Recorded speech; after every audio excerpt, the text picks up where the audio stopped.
Okay, so looking at the late homecomer is the assignment that you were given yesterday, the plot charting diagram. We're going to cover a few details just because I've been able, in case you didn't watch the videos on 17 and 18, I have covered with the other classes about, maybe it's just 17. You gave me a funny look there. Okay. So I did give some instruction over what we're looking at as far as the late homecomer. So the late homecomer is a story about Kao Kalia Late Yang. She's our author, right? And she is an immigrant from Laos. She is Hmong, not Laotian, but she's Hmong. Remember that Hmong is an entire different group of people, okay? It's an entirely different group of people. As we look at her life, we start to realize that there's some common themes and things that happen to her and to other immigrants.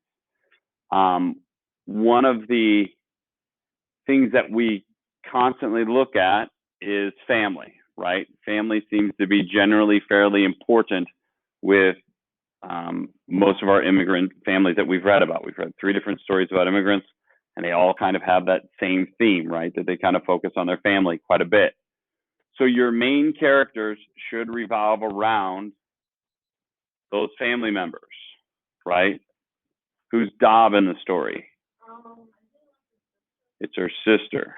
They don't come right out and say Kao's name, Kao. They don't tell you it directly, but I've told you that this is a narrative based on a chapter out of her larger book.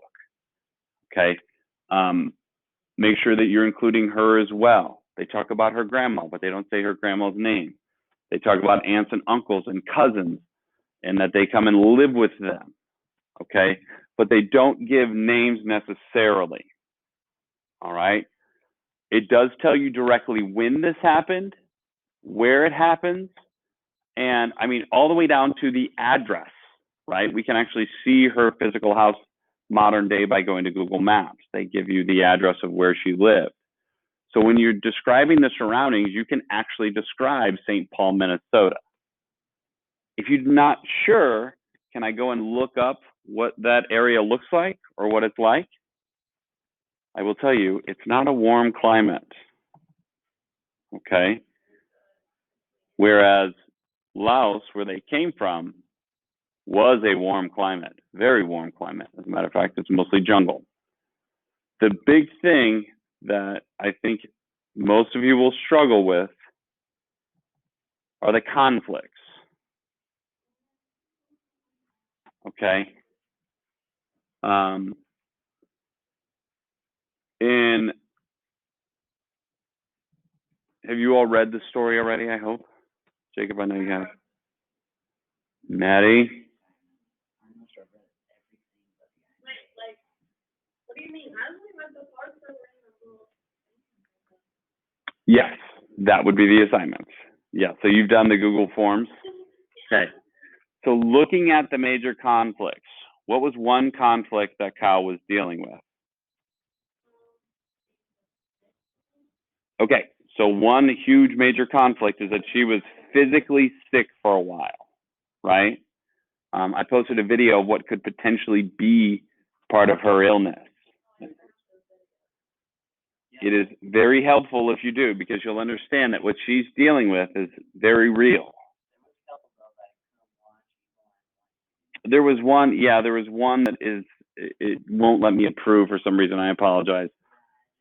But it is another one of the conflicts that they're dealing with. So one of the conflicts that we want to look at is Kao being sick. Can I just put Kao as sick? Right. She has some type of mental illness. You want to put down how it's affecting her, how it's building the plot. We should be answering this with complete sentences. Okay? With complete sentences. What's another conflict she deals with?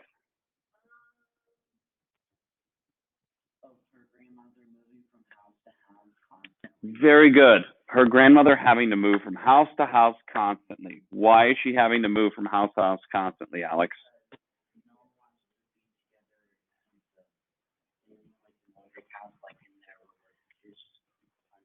Okay, so in their country, they're used to living in villages and they're used to living in kind of a communal home, right? In a larger home with lots of people living there. However, they all live in smaller houses in St. Paul, Minnesota, right? They all live in a smaller house, so they can't all live in one area. But they do live with multiple families in more than one home. And this is part of, if you watch videos, it's part of what I talked about with that we kind of have this stereotype of what immigrant families do, that they all live collectively. And a lot do, but it's also because that's what they're used to. But at the same time, remember, they had to come together to use their resources, the money they had, intelligently. So that's why they were living together. That's why grandma moved in with a lot of people. And she kept moving because she felt like she had to. Like she wanted to live with everyone, but she couldn't. What's another conflict they deal with? Why can't they just go back to Laos?